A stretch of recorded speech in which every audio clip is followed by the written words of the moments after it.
마태복음 18절부터 25절까지 말씀.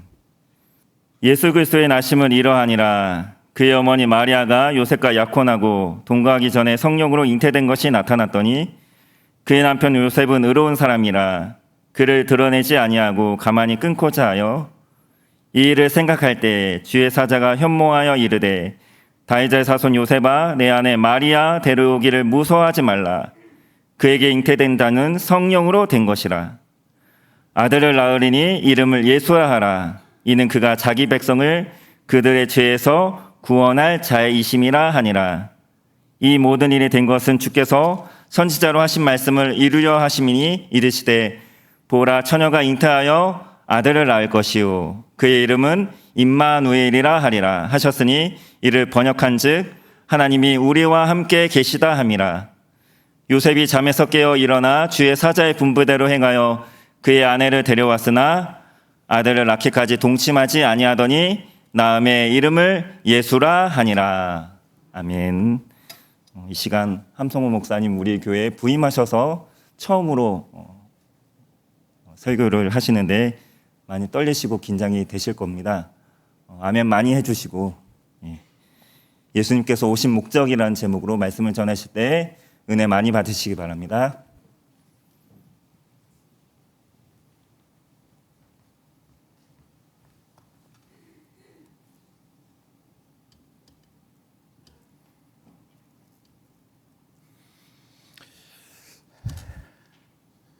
반갑습니다. 네, 이렇게 강단에서 여러분 얼굴을 뵈니까 또 느낌이 다른 것 같습니다. 네, 한 주간 평안하셨죠?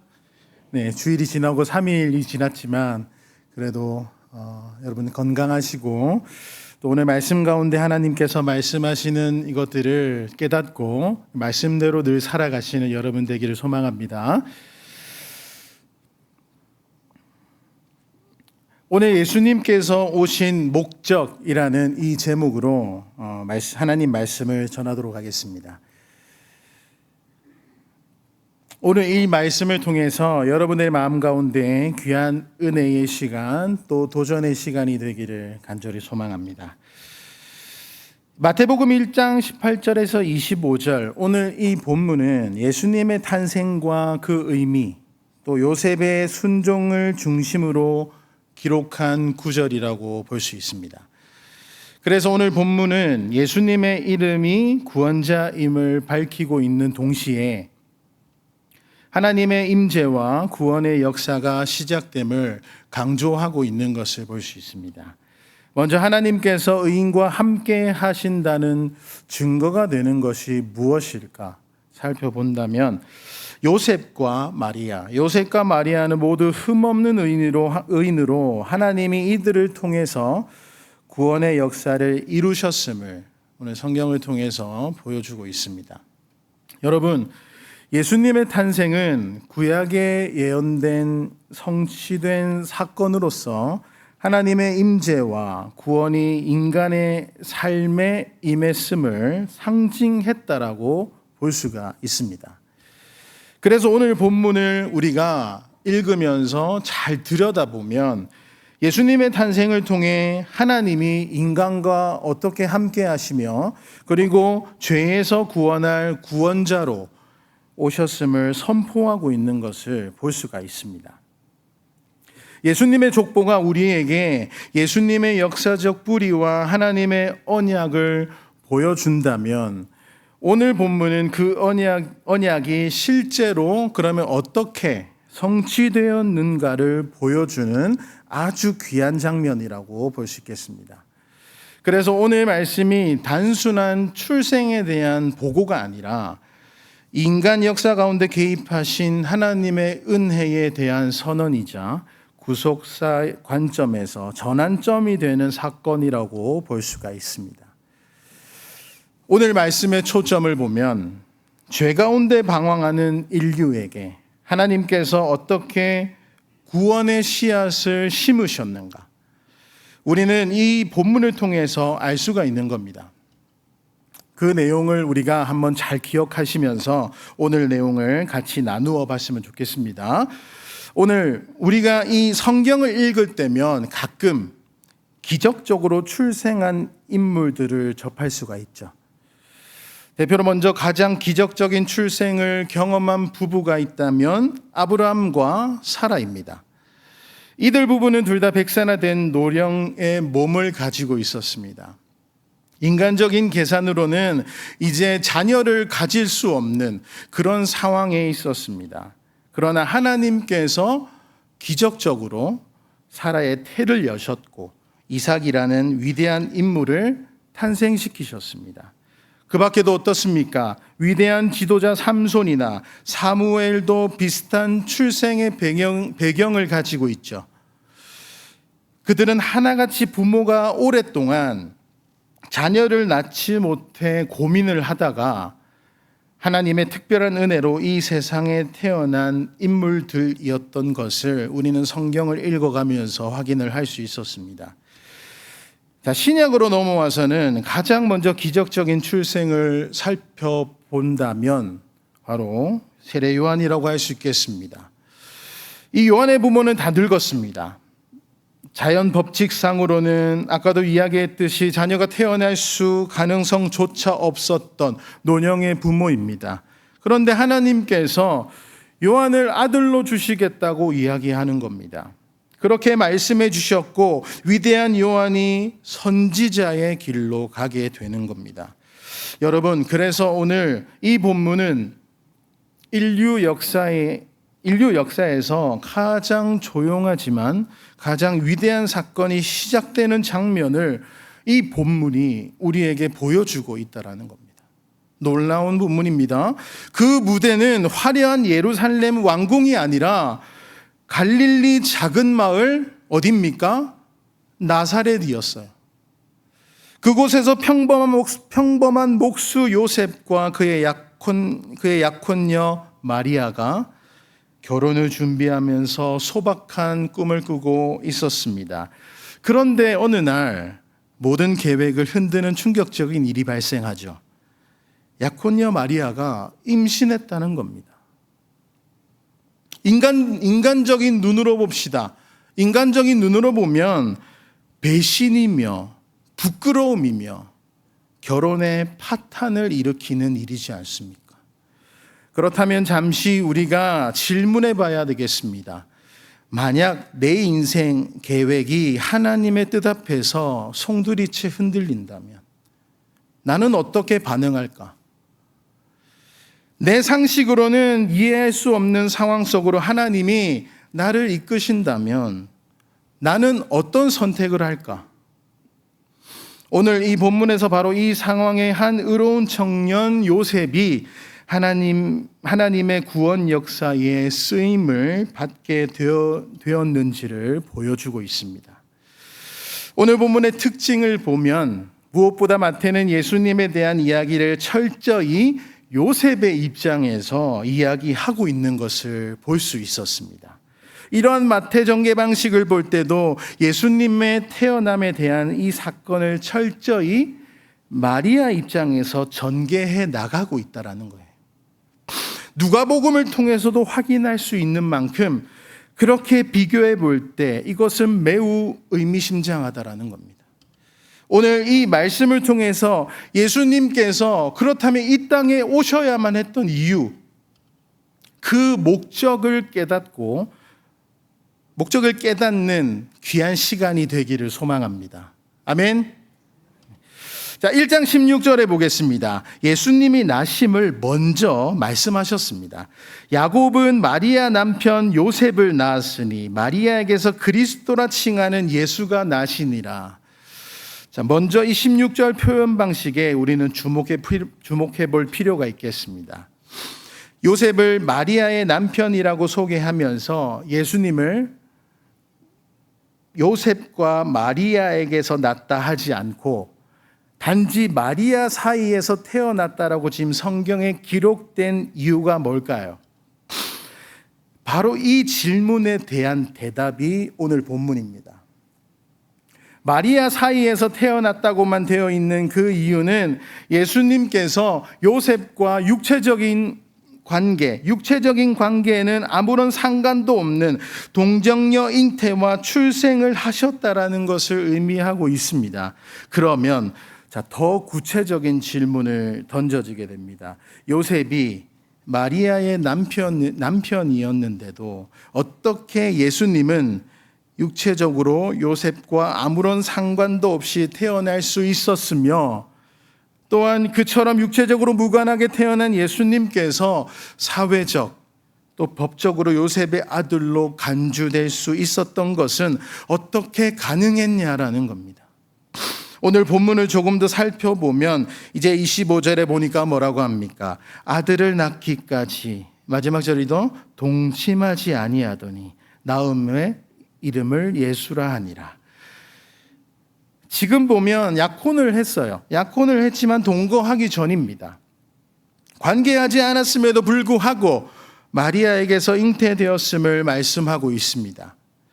그 이전 사람들은 태어남을 다 남자에 따라서 태어난 것을 기록함으로 차이를 보여주고 있는데, 고대 유대인들의 결혼법을 먼저 우리가 생각해 보면 유대인들은 결혼하기 이전에 먼저 약혼 협의를 한다고 합니다.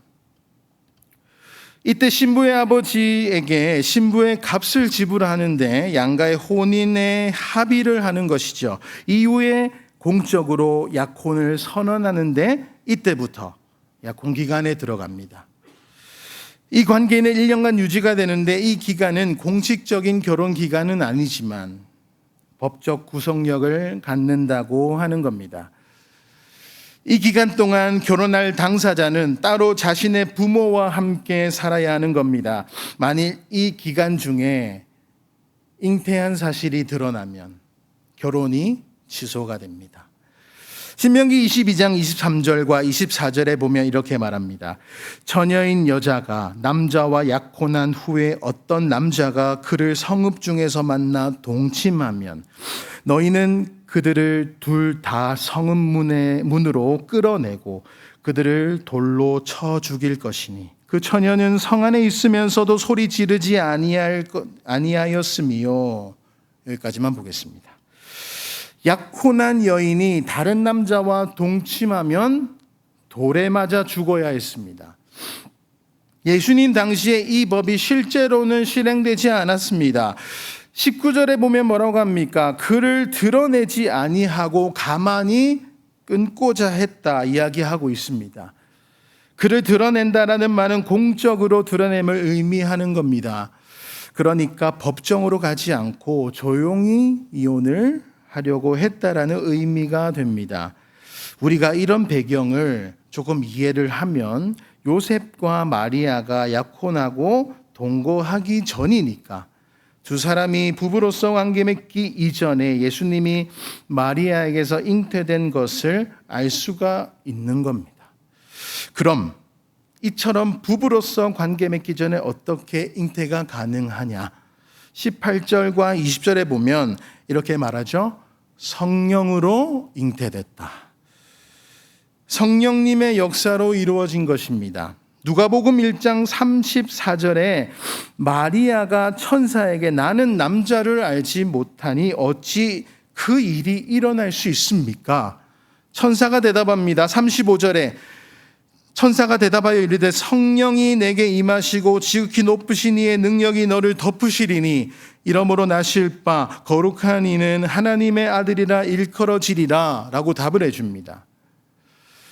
이렇게 잉태됨을 몇 가지로 정리해 보면 첫째로 영원하신 하나님의 아들이 완전한 사람이 된 것입니다.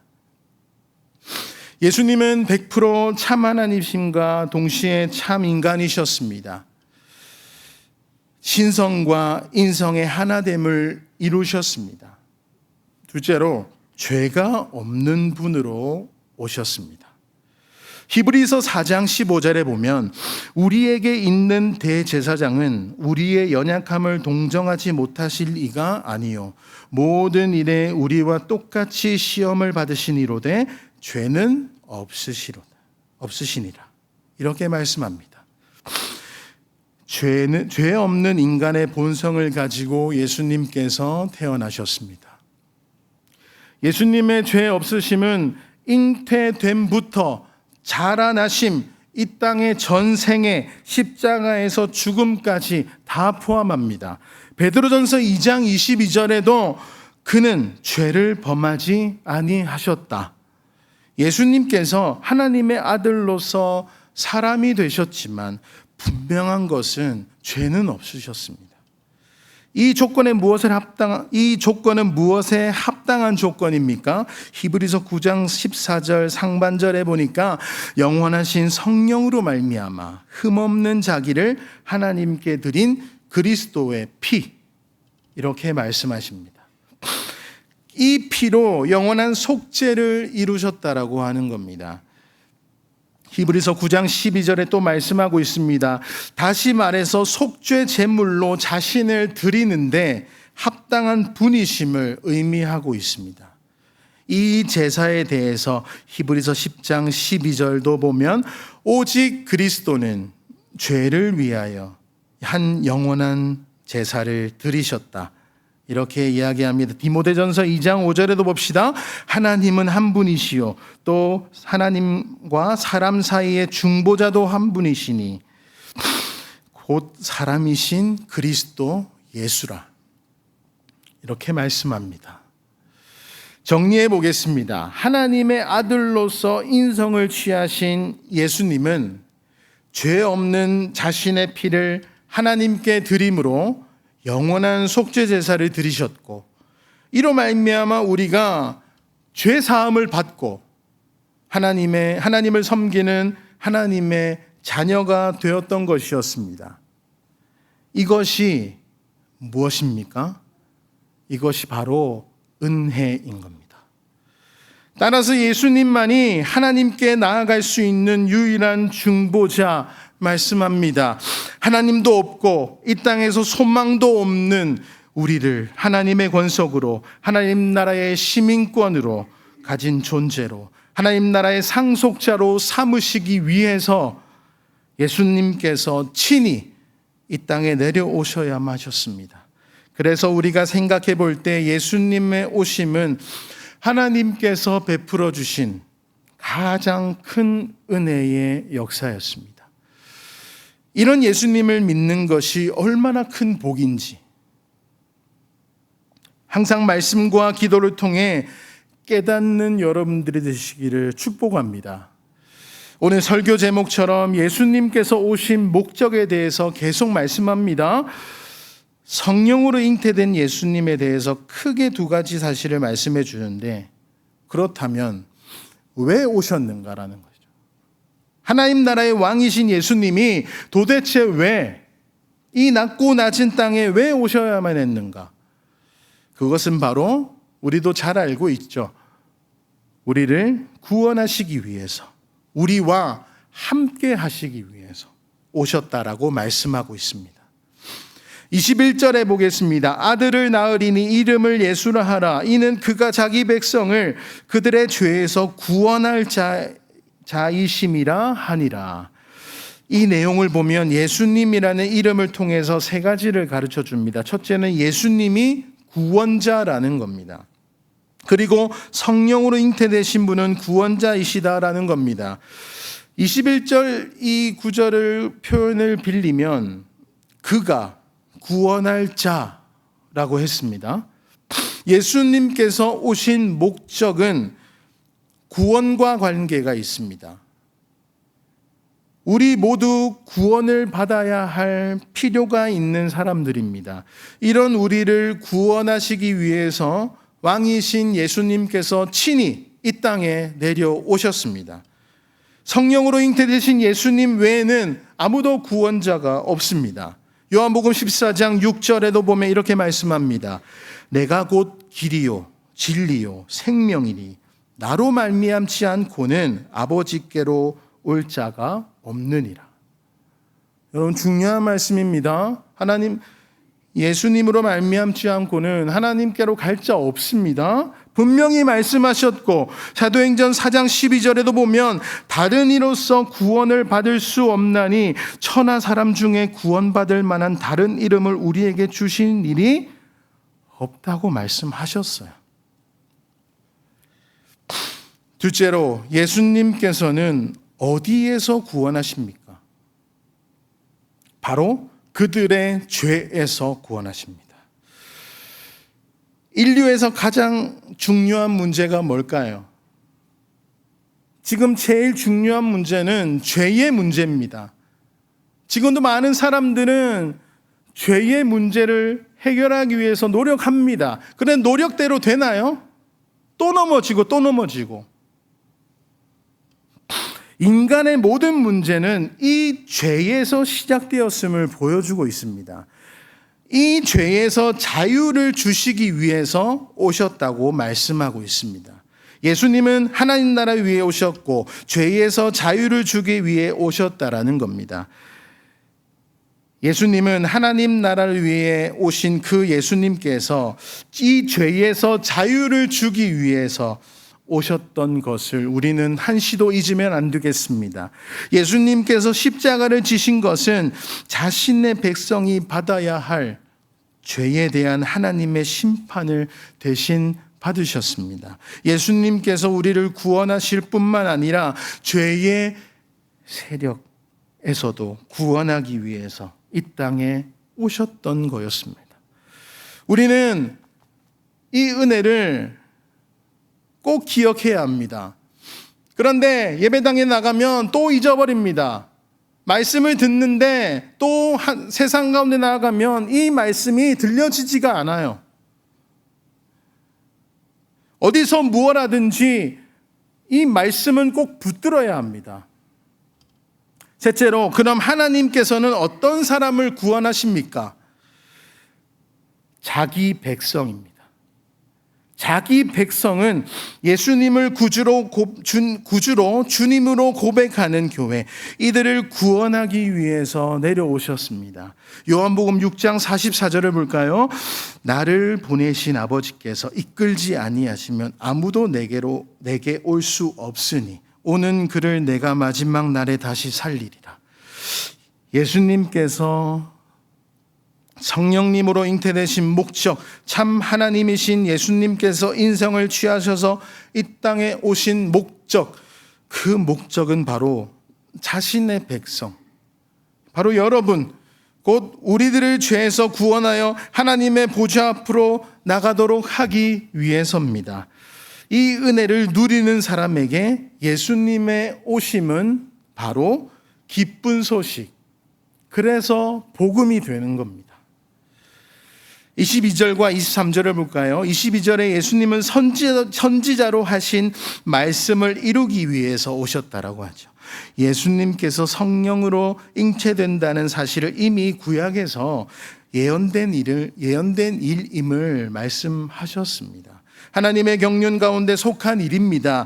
그럼 23절을 보겠습니다. 보라, 처녀가 잉태하여 아들을 낳을 것이요 그의 이름을 임마누엘이라 하리라 하셨으니 이를 번역한즉 하나님이 우리와 함께 계시다 함이라. 예수님의 오심, 이 오심은 이미 구약 이사야 7장 14절에 임마누엘을 말씀하셨는데 이 임마누엘의 성취 사건이라고 말씀합니다. 예수님의 오심은 하나님께서 친히 우리와 함께 하시는 사건이라고 말씀합니다. 하나님께서 우리와 함께 하시는 겁니다. 여러분 느껴지십니까? 하나님께서 함께 하신다고 하십니다. 그렇기 때문에 예수님께서 성령으로 잉태됨은 굉장하고 놀라운 사건입니다. 그냥 말로만 돼 있는 사건이 아니라 인류 역사의 가장 획기적인 사건에 속할 수밖에 없다라는 겁니다. 영적으로 눈이 열린 사람에게 이 하나님의 경륜의 역사가 깨달아지는 겁니다. 그렇다면 오늘 예배 드리고 있는 여러분들에게 이 영적의 눈이 열리기를 축복합니다. 여러분, 성령님으로 잉태되어 오신 예수님이 우리와 함께 하신다, 나와 함께 하신다, 바로 이 약속을 성취하실 분이라고 말씀하고 있으며 인간들의 불신앙과 불의에도 불구하고 하나님께서 우리와 함께 하신다. 여러분, 고난이 있으십니까? 어려움이 있으십니까? 이 말씀을 붙드십시오. 하나님께서 우리와 함께 하신다고 하신 이 말씀을 꼭 붙드시기를 바랍니다.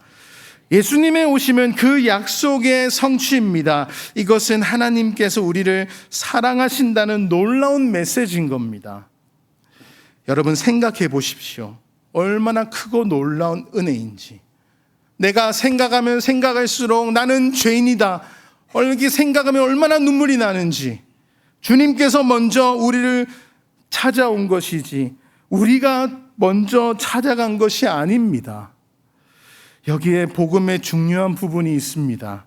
여러분, 복음이란 하나님께서 먼저 우리를 찾아오셨다라는 소식, 그게 복된 소식입니다.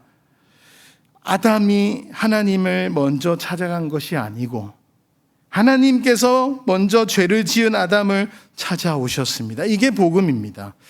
아브라함이 먼저 하나님을 부른 게 아닙니다. 하나님이 먼저 아브라함을 부르셨습니다. 삭개오를 보십시오. 삭개오가 먼저 주님을 찾아간 것 같지만 주님께서 먼저 삭개오를 부르셨어요. 우리 인간은 본질상 영적으로 죽은 존재요, 하나님의 진노를 받아야 할 대상이기에 아무도 거룩하신 하나님을 먼저 찾아갈 수 없습니다. 하나님께서 먼저 찾아와 주셔서 만나 주신 겁니다.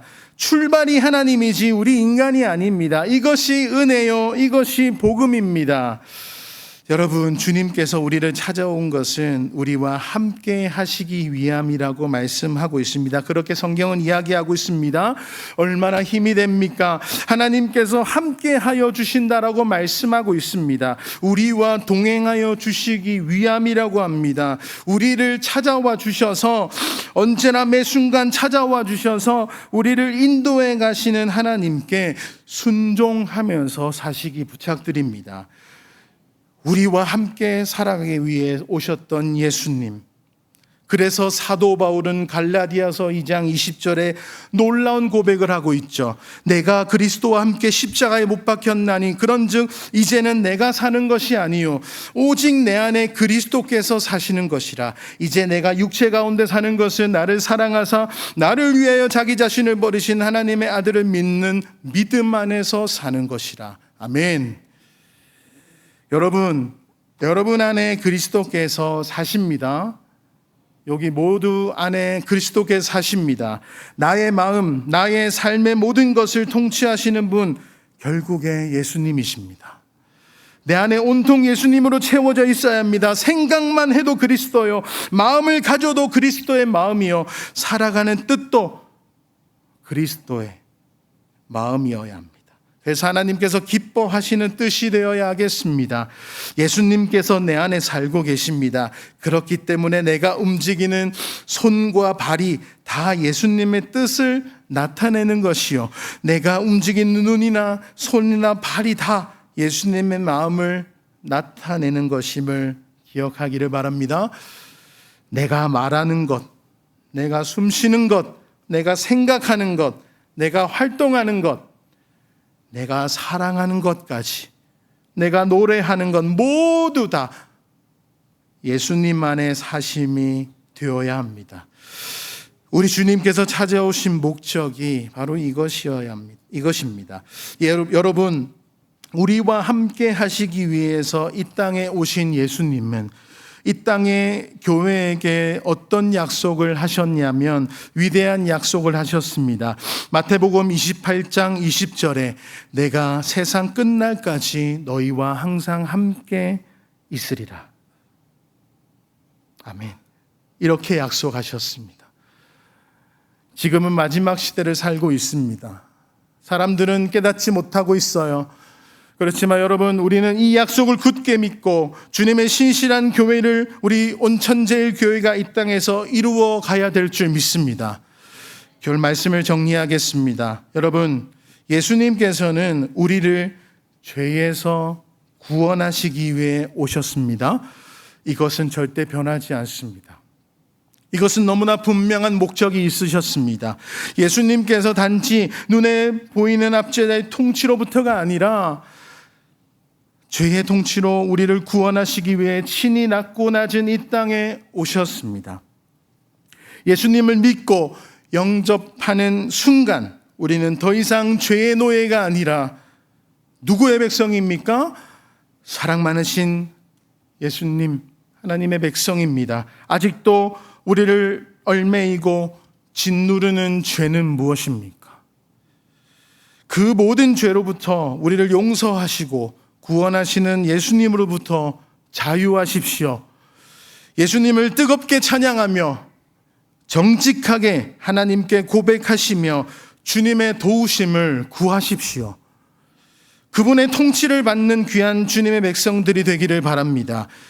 그렇다면 지금 내가 결단하는 것은 예수님께서 임마누엘 하나님으로 나와 함께 하심으로 나의 고통과 모든 문제를 가볍게 여기시고 또한 친히 나의 죄짐을 짊어지시고 십자가에서 속죄하심으로써 나로 하여금 하나님과 더불어 영원한 영광과 축복에 참여할 수 있는 길을 열어주심을 믿고 감사드리며 하나님의 뜻을 따라 순종하며 살 것을 우리 모두 이 시간 이후부터 다짐합시다.